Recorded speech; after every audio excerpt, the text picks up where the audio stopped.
Oh, dang. I didn't even realize I pressed play. Hey, y'all. Um, yeah. I'm about to give y'all some shenanigans, or I'm giving y'all something. Okay.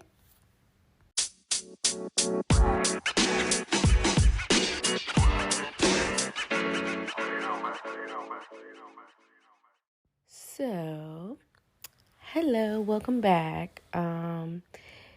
Yeah, so today I want to talk about you need to cut it. Something in it, cut it. See, I'm too saved because I don't even know the words to that song. I just know the part where you need to cut it. But anyways, God has been talking to me about pruning and purging and stuff like that. But first things first. So I recently celebrated my 10-year lock anniversary. I've had my sister locks for 10 years. And when you first get sister locks, they're like the baby stage. Like they look like little worms. Your hair is thin. Um, they as they begin to mature and settle, they go through all these phases. They go through a fuzzy phase, a teenage phase, and then they eventually mature and settle into like locks.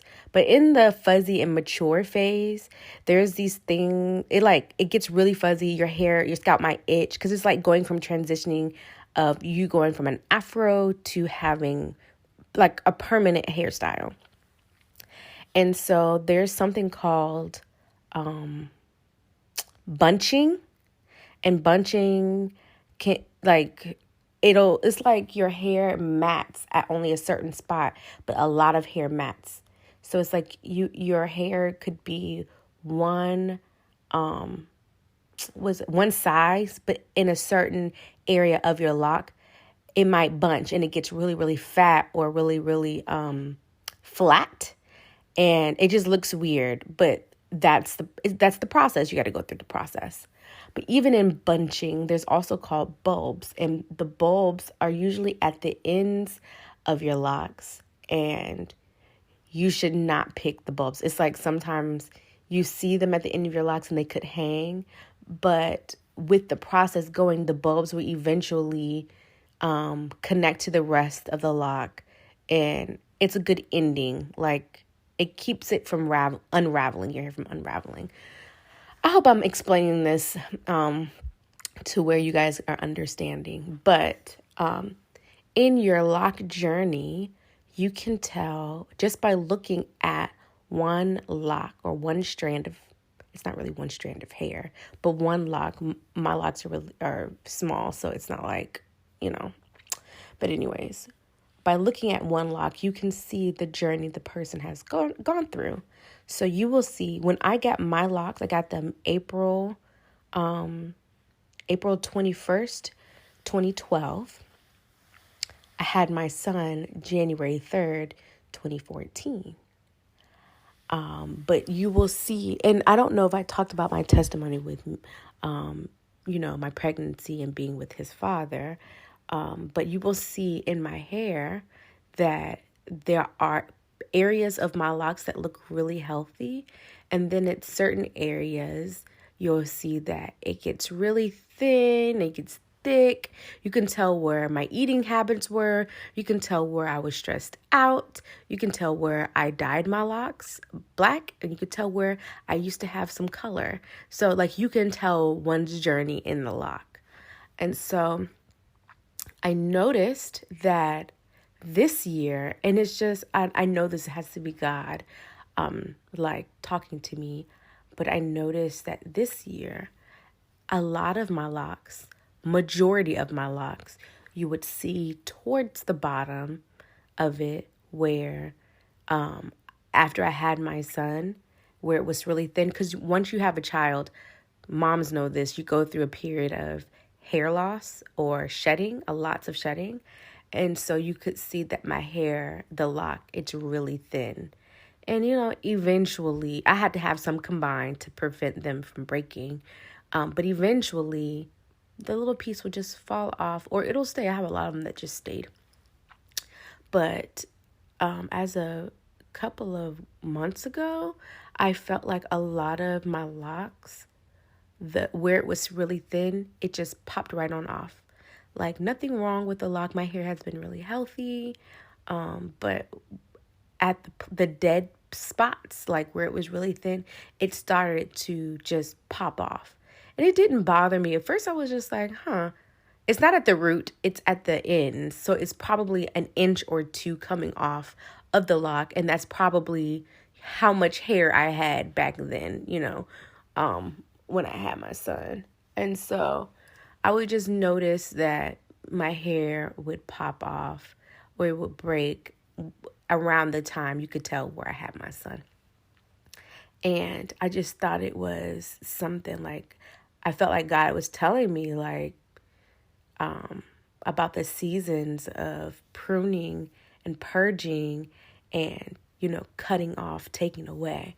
And that even though I've gone through this journey, like this lock journey and my life journey, that the things that I dealt with, the stress that I dealt with, it's being cut off. It's being pruned, regardless if I do it, because I will say there's been times where I'll take my lock and I'll like pull on it a little bit just to see if it's strong, and it'll break off. And that's because it was weak there.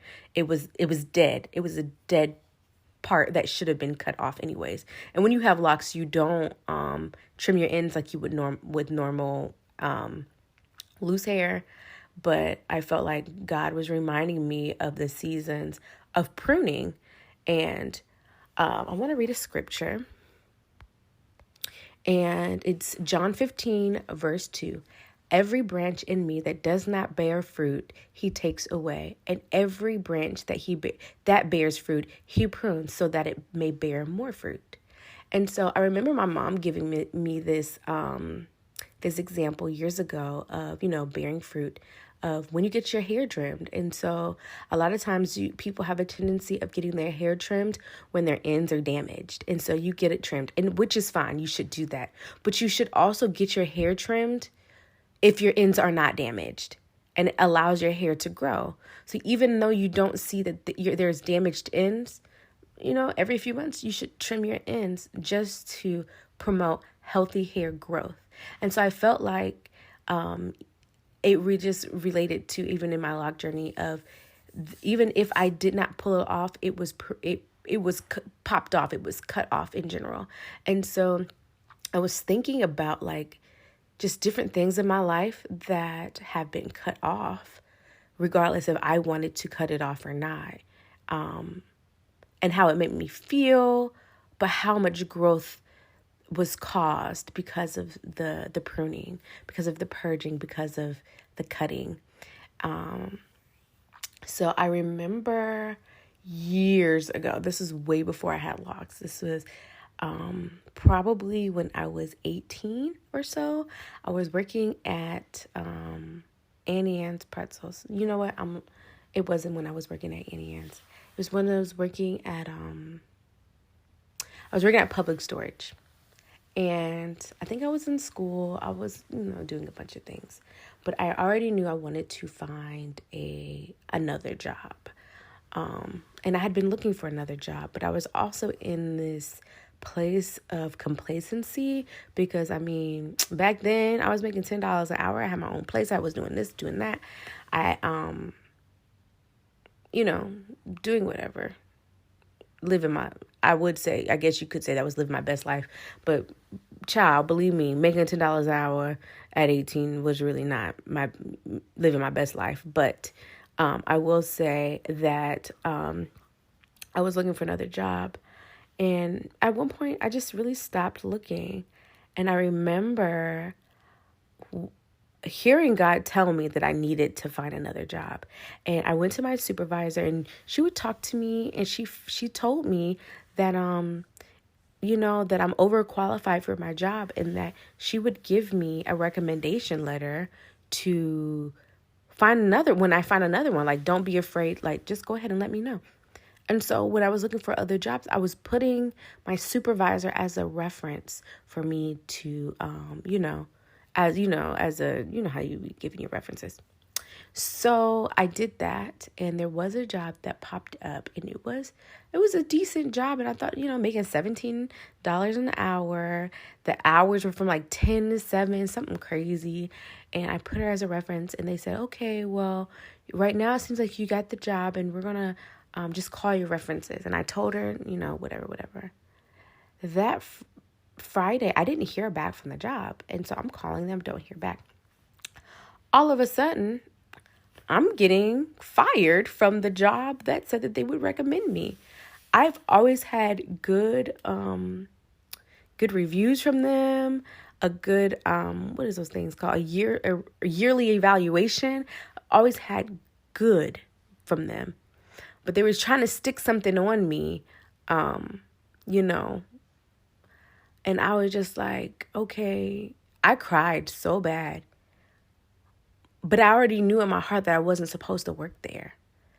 And I was just like, I was in a place of where I was straddling the fence at the time. So I'm not going to be like, okay, God, or whatever. But I was sad. And I probably did pray. But I'm not going to say I fully relied on the Lord at that point in time in my life. But I knew that I did pray. And I heard from the Lord to get another job. But I wasn't really focused on hearing from God at that time. And so I say all of that to say, even though that I heard God say I needed to be away from that job, I was complacent and looking for another job. Even if it wasn't for, I got distracted because my mom just texted me and it just totally distracted me. But anyways, I was complacent and looking for another job. And even though I heard God tell me I needed to get rid of this job, I was very sad to be fired from that job. But even when I got fired, let me tell y'all something here. I was in a spot of, I had a bunch of PTO, like 100 hours. So that was paid to me. I was able to go to school.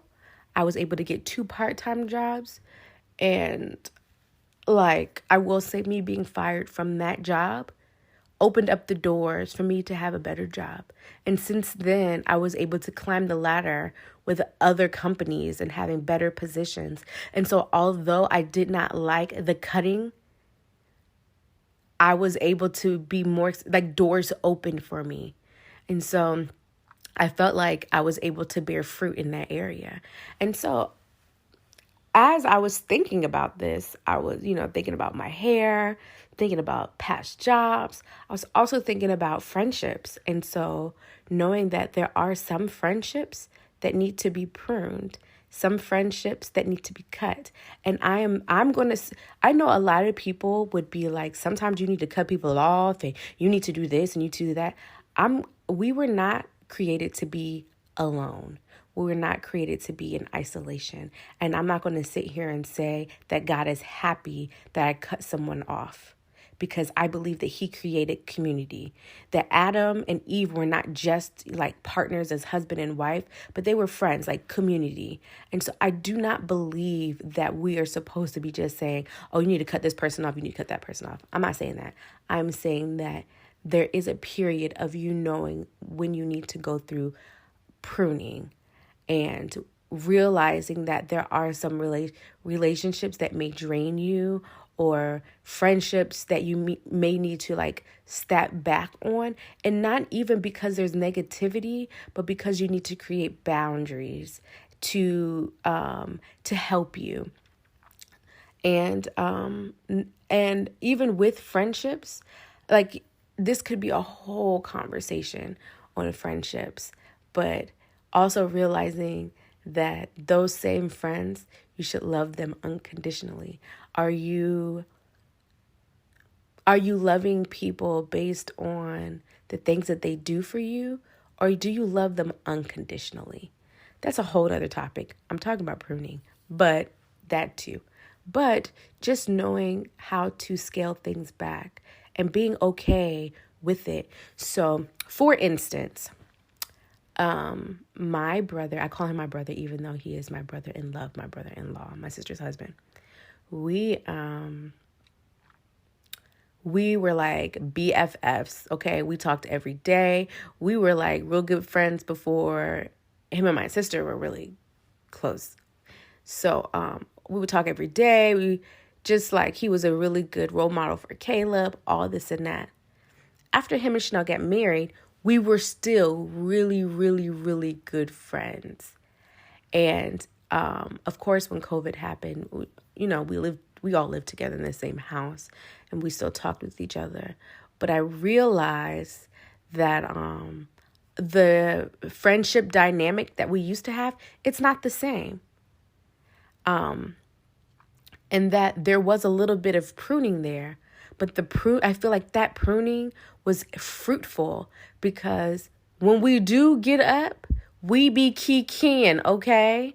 When we get up, he's able to still pour into me. And so I feel like sometimes we think that pruning is bad. Pruning does bear fruit. Like, even though we don't talk as much like we do every day, he still prays for me. And I know that he prays for me. Even though that we don't talk every day, he still will remind me to create new content. This, like, the reason why I'm doing a podcast now is because I don't feel like getting a text from him later for him saying, did you do something? So just realize that just because someone is not present or someone is not there in your life as much as they used to be, doesn't mean that there's anything negative or anything wrong with it. It's just that there is pruning involved. And be okay with that.